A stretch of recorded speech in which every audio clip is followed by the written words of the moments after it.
Masiwa kashanda kare asi hapa zororeke. Kana vachiyangwa vachiri kushanda handi zororeine. Imagine chamisa chaiye ari kutotsvaga basa. Kana mkoma wedu Borisi yakatozofira pabasa.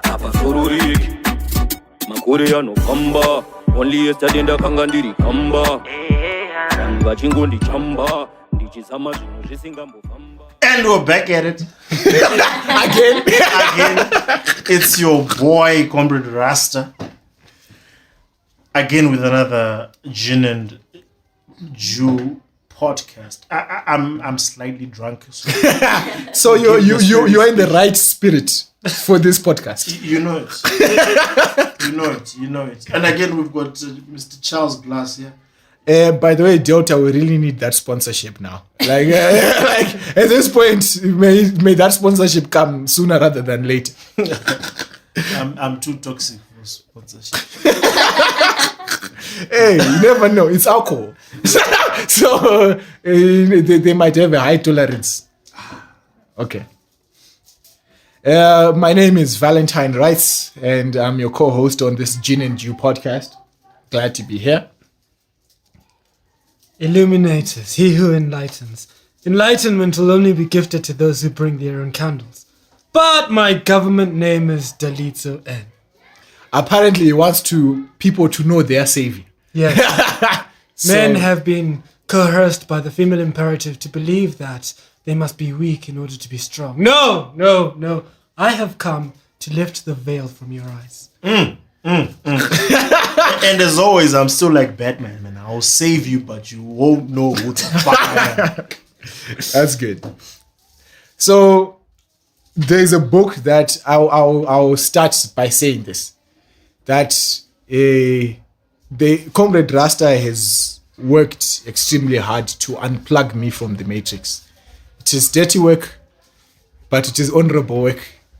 Because there's a book that it took me 3 years to finish it. I read it in parts, but it took me 3 years to finish it. But on the insistence of Comrade Rasta, I've read it and it has impacted my life. But it has impacted, not revolutionized. I feel like this book is foundational to Comrade Rasta's worldview and outlook. It is the basis upon which he understands himself and the world.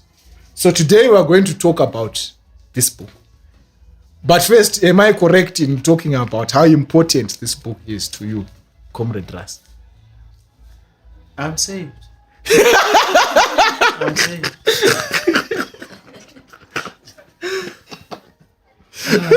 You're saved. I'm saved. He's unplugged. He's taken the red pill. What saved you, Comrade Rasta? You know, one of the most, what can I say? I don't even know. I don't have the vocabulary to properly explain. You cannot find the words. I cannot find the words. This book made me understand my successes and my failures. Okay. Have you ever read a book that resonates with every situation you've ever been with a female? Every situation in there, it's laid bare. You failed because you did this. You succeeded because you did this. It made the whole issue of understanding female nature. It laid it bare. So I think that book has indeed really impacted my worldview, and I live by it. What is the name of this book, Comrade? It's The Rational Male by our Rollo beloved Tomassi. Comrade. I know the guy. Listen, just for context, I know. There's this connotation in the West that the moment you say comrade or you associate someone being with Kada or comrade, you are referring to Marxist philosophy, which I rebuke. In the strongest terms, but it's so abundantly used where I'm from that I embrace the term as meaning friend. Okay. Or I compatriot is even better. Exactly. So, comrade and so compatriot. Mr. Tomassi, if you ever listen to this, you are my comrade, even though you don't like the term. Okay. And apparently Illuminatus has also read this book. Yes. Okay, tell us what this book says.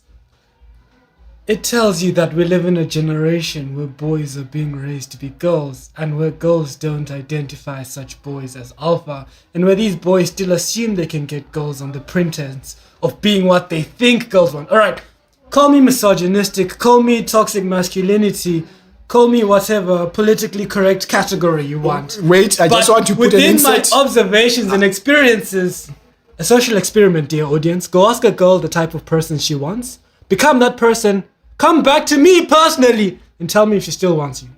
And then tell me the people who are banging her. And then we can have this conversation. I just want to accept the fact that the word toxic masculinity can be tied to this podcast. So at the very least, I just want to disassociate myself with the views of my hosts. Subjective. And that if any of this is triggering to you, we apologize in advance. I don't apologize. The truth is not always going to be friendly, and because you are offended does not hinder my ability to express. Okay, so I have read The Rational Male, and I think let us start from the foundational aspect of the rational male. There are two words that are critical: alpha and beta. Those two words are important in understanding this book, as well as in understanding life, and for the purposes of male and female dynamics, in understanding those interactions. Comrade Rasta, what do you understand by these two terms, alpha and beta? I think I can best interpret it by, using my own language. If you're alpha, what is a dog? If you're beta, what are you? Why? Inofura. You are a fucking giraffe, bro. Okay, and which one do you which one are you? Which one are you and which one do you aspire to be? Okay, fine. There is no definitive person where you can say this person is an alpha and this person is a beta. Because I think it operates more as a spectrum as to which side you lean more to. Okay. Now, for me to identify myself as an alpha, I think there's still work to be done. You haven't reached your full potential. I'm not there yet. And I'll be the first to admit it. After introspection, of course, I'll be the first to admit it. But those things you are told by your mother as you grow up and you resist. Disney have a very huge impact on how you view the world. But at least with the rational male, you have the tools in which you can do such introspection and you can actually judge your actions or even your intentions or reactions of those around you to see whether what you're doing can be referred to as alpha or beta. Okay. I'll ask you one question that is going to be the reason why we're having this podcast. Tell me about marriage. What kind of marriage? Because in Zimbabwe we have the privilege of adhering to a customary law of marriages where we can have as many wives as we want. I have no problem with that one. Okay. But so polygamy, you don't have a problem? No problem with polygamy at all. Would you want to be in a polygamous marriage? No. Why? I just think it's too much work, my guy. Best case scenario, my guy. This is best case scenario. Polygamy is best case scenario. No. I didn't say that. Best case scenario. I want to have, when I'm like 70 or 79. No, I don't want to live past 80 because I think, I don't want people changing my diapers and stuff. Yeah. 79, when I die. Or before I die. Yeah. I want to have the privilege of going through like 10 family photos where there's a husband, a wife, and children.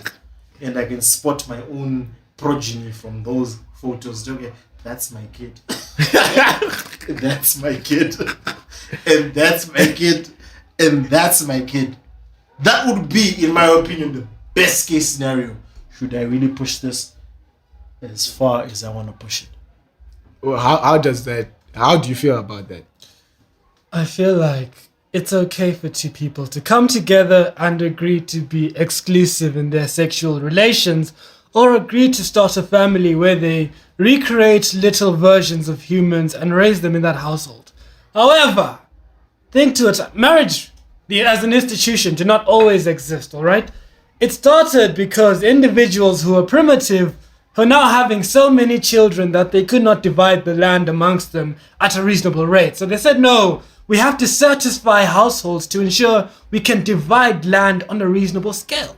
But then it was still monogamy. And then the Western ideology of you need a ring so that you can marry one specific person came into society, because still polygamous relationships were taking too much land. So for the societal benefit, for the security benefit, people have bought into the idea or the institution of marriage. Is it a wrong thing? No, I think human beings are allowed to evolve and adapt to their environment. We're allowed to change on an ideological level. However, the question then becomes, do you want to be married? Yeah. And why? I don't think people marry for love. I think you can fall in love with who you marry, but I think unconsciously people do not marry for love. I would go a step further. And this is just like way too confessional for someone whose identity is not unknown. But I just don't know if love exists or what love is. And I was having a discussion with, so when you say you fall in love with the person that you're married with, I don't know what that is. I mean, on a biological level, dopamine, serotonin, adrenaline. But that could be lust. They begin firing. That could be lust. When it's long term. When it's long term. After so lust cannot exist long term? You can have long-term lust over someone. I feel like that's very possible.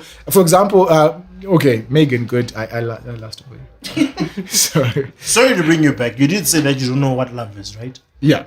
So why give it a definition now? So I don't. How do you differentiate lust from love? So which you don't know the what I'm saying is the that definition of love. I don't know, and I can't differentiate, and I won't try. So for me, okay, I want to let me put it like this. If I say I won't try, I'm lying. I actually also want to know what this love thing is. And I also want to know what it exists. But I'm very comfortable now with the idea that I might never see it, might never realize it, might never so. Or maybe I've experienced it and I was in love and I wasn't aware of it. The reason why this is important is I think then we should separate this idea of marriage from this idea of love and just accept that there are conditions and reasons why people do it that are for the conveniences of the people involved. And you, who have read The Rational Male, have an idea of what those conveniences are. But I would submit to marriage as a necessary evil because I think that is the right thing to do, in quotes. And not because I believe in love or that I'll love the person that I have or that this is right for me, but I just think that this is the right thing to do. And doing the right thing to do, duty, is a plausible philosophical idea. Marcus Aurelius speaks about duty quite strongly.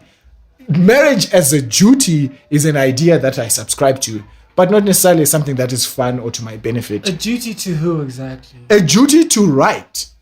So there's this idea and concept of what is right. And for me, the idea of marriage as the correct way of male and female gender interaction, that is right. The toxic one speaks. Morality is but a social construct, all right? We need to feel secure and safe. So we create these invisible laws about what is and isn't right based on the general utility of that given society, which is why morality is fluid, right? People will kill their neighbors, you will call them murderers. They will kill people in other countries and you will call them heroes. But murder in itself therefore becomes subjective in how you interpret it. Morality does not exist. We are biological organisms that want to have sexual relations so we can expand our genetic pool. How we interpret that as societies is going to be different. But the question then becomes, can you fulfill your duties outside this man-created legal institution of marriage? And if you can, then why do you need the institution? Bars. Okay. Can you fulfill your duty to what you subjectively conceive as right based on the society you were born into without the legal implications or the legal institution of marriage, because there was a time when it did not exist. I agree, and I think for me that's why I'm very comfortable with us as people just going into this idea of open marriages, open relationships, not being married.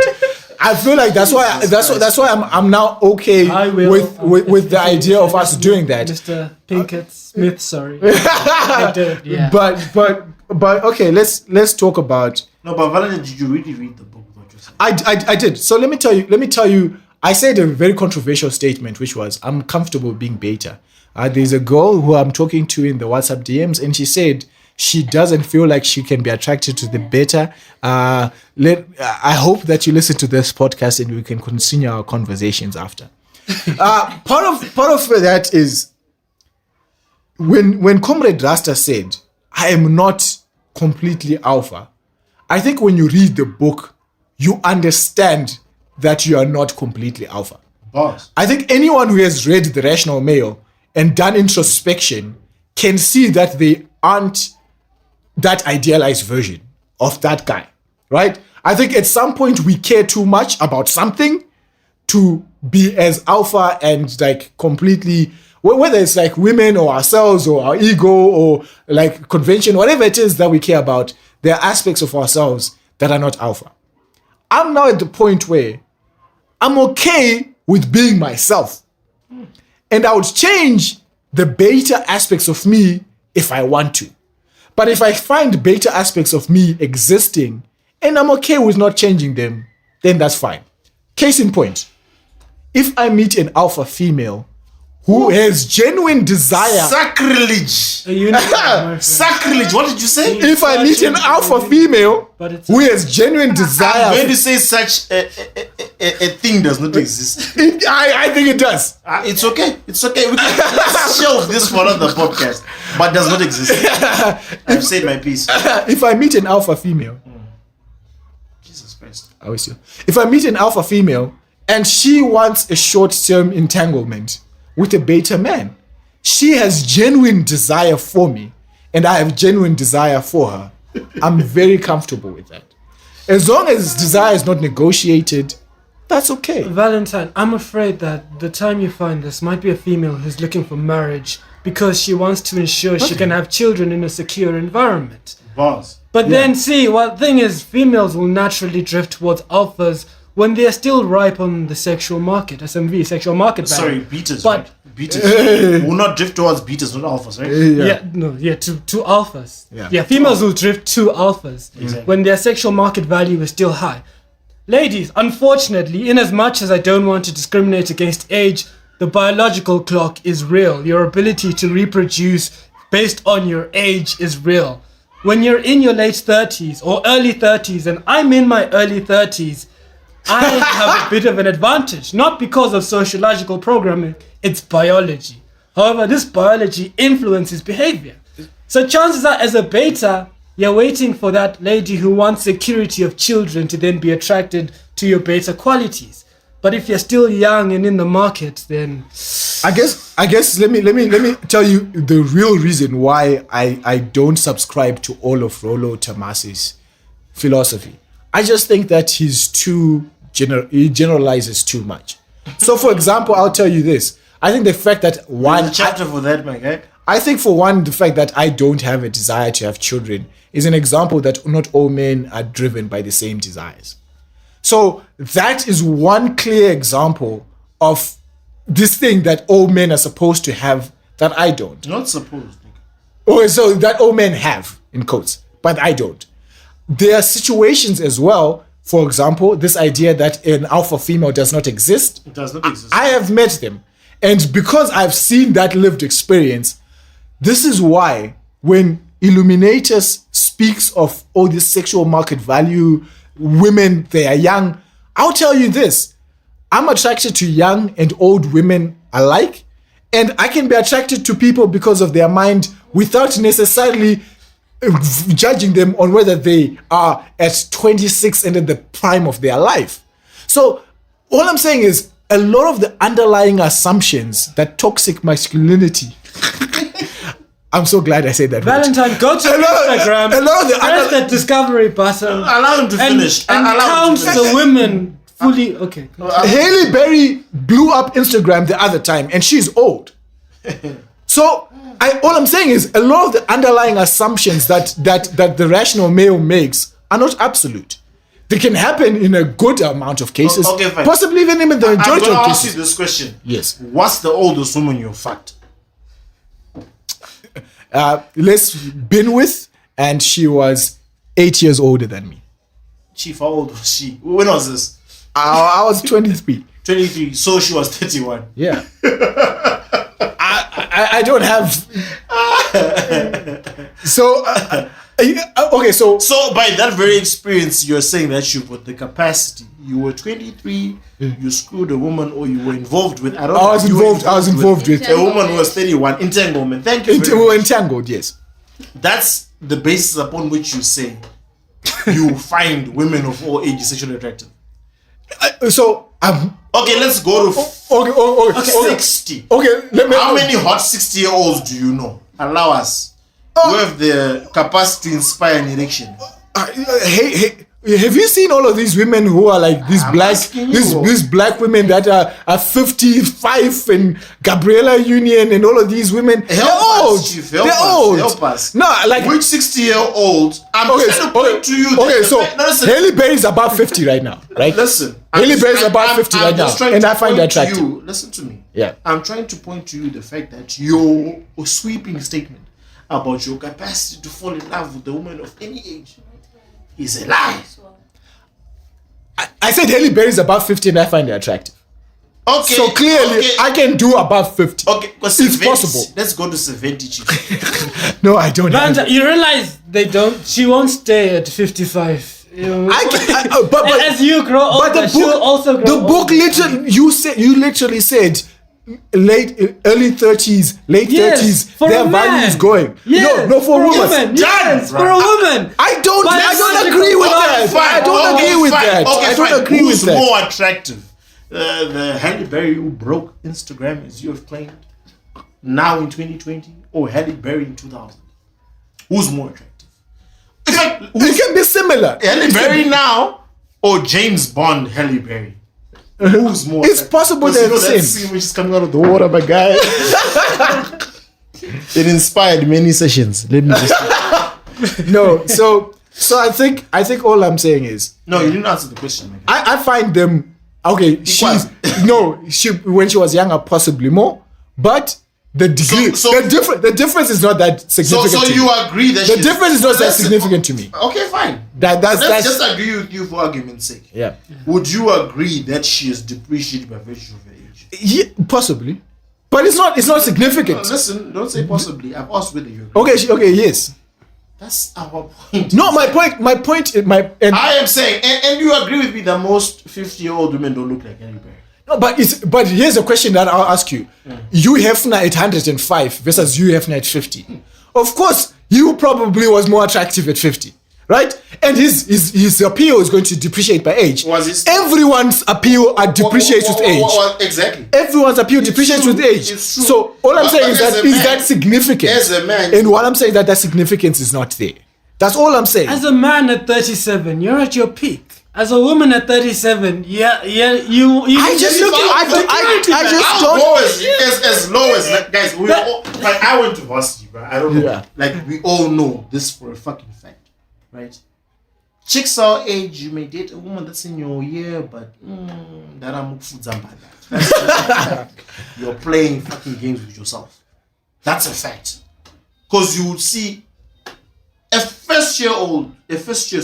girl in first year, presumably she's 19, right? Yeah. She can date a guy who's 30, she can date a guy who's 32, a guy who's 40, a guy who's 45. Yeah. She can do that, Yeah. right? She has all the options on the table.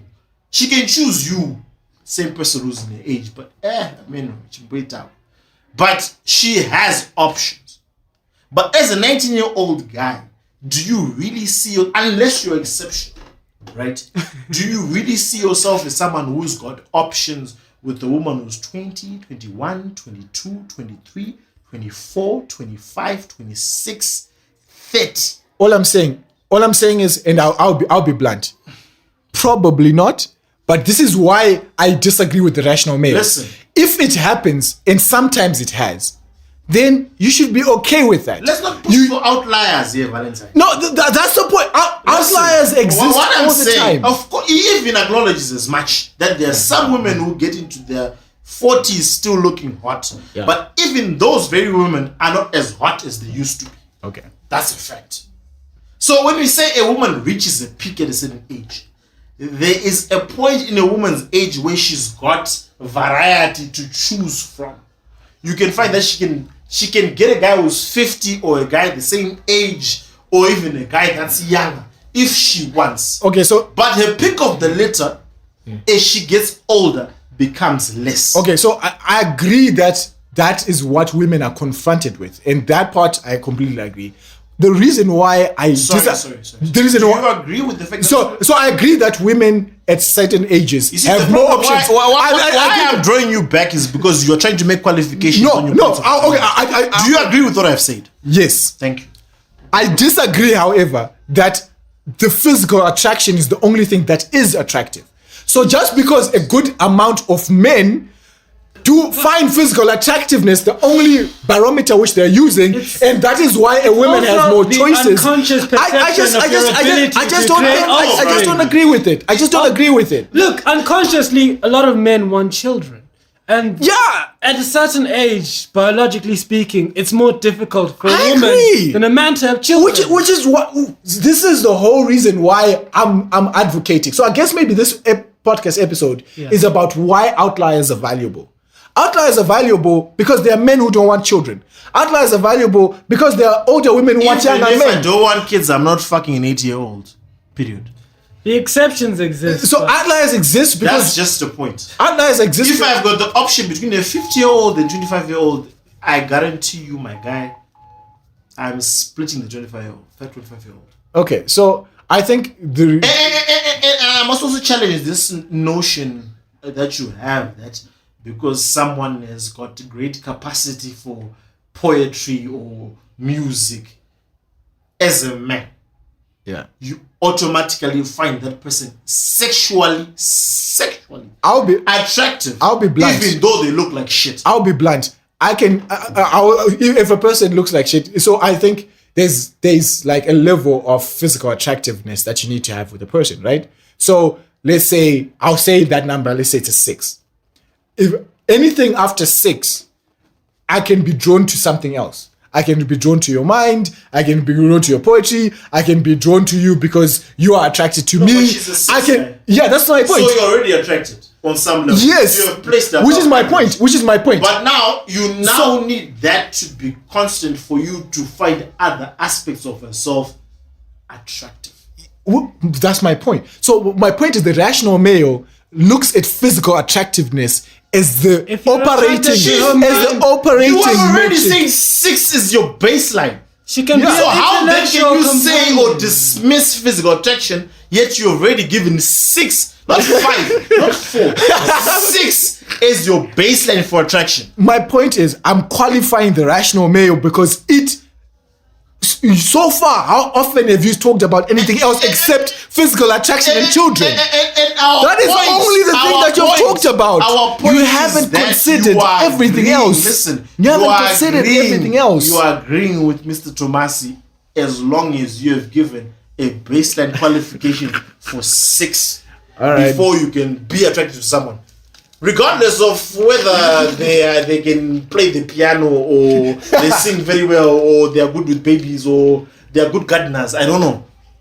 You have already given a baseline. Because if you're truly sincere in what you're saying, there would be no physical attractiveness baseline for you to be attracted to someone because they've got other qualities other than physical attractiveness that you can imbue in. So all I'm saying is I'm not saying Rollo is wrong. I'm saying Rollo is not completely right. It's what he's saying has to be qualified. Okay, I know it's blasphemy. Wrong and not completely right. I've got issues with that. What do you mean? So you can't be. So there's an element of truth to what he says. There's truth to what he says. Oh, there's truth to what he says, but it's not absolute.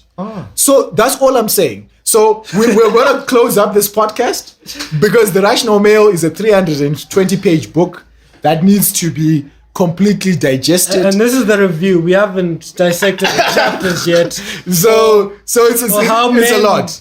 Use mental gymnastics. But I just think here's my final word. Yeah. My final word is a woman's age, marriage, alpha, beta, how attractive a woman is. All of these are abstract and arbitrary concepts. Sure. The Rational Male has ideas about this, and possibly these ideas have merit. How can you make this your final statement? Let me say, before in what context? I wish. Listen, this guy is trying to paint us as some sort of villains here. I'm not doing that. We're not saying that a woman cannot have a fulfilling career in which she has done amazing things, and that she reaches a self-actualization maybe at 65. Yeah, it's possible. Yeah. But we're talking in the basis of sexual dynamics. I understand Let us that. confine ourselves. I understand that. A woman can be a director and do. All right, so okay. Let me tell you why that is my final statement. The Rational Male has a sexual market value graph, and that graph is wrong because for me, at 35 it drops off for women to pretty much zero. It's done. No, it doesn't. That's what the graph does. That's what the graph does. We'll go and look at the graph. And for me, and for me, that's why I just don't agree with all of the stuff that it contains, because I'm looking at people who are 50, who are 45, who are 41, and I'm like, you're interesting. I could see myself. I'm not going to pursue you because no, but I can see myself being in an entanglement with you. I can see myself being August Alsina at 22, being with a 44-year-old woman and finding her completely attractive. August did mental health issues. So I think at the point at which you take what that thing does without qualifying it to your own conditions, which is why I'm now saying if Rollo is going to call me beta, I'm okay with being beta if that aligns with my conditions. Your sisters are crying, my friend. They're crying. So those are my final thoughts. They're crying. If I have to be beta, let me be beta if I'm comfortable with that. Your sisters are crying. They are crying. I hate them weep, my friend. You can't say such things. Okay. When a slave is given freedom, Honestly, you can round up. They will find an ideal to attach themselves towards. So mental gymnastics. All I'm saying is, look, when you find a world whereby we're not unconsciously driven by biological genetic urges or driven by this euphoric ideal of what love is supposed to be, call me. Okay.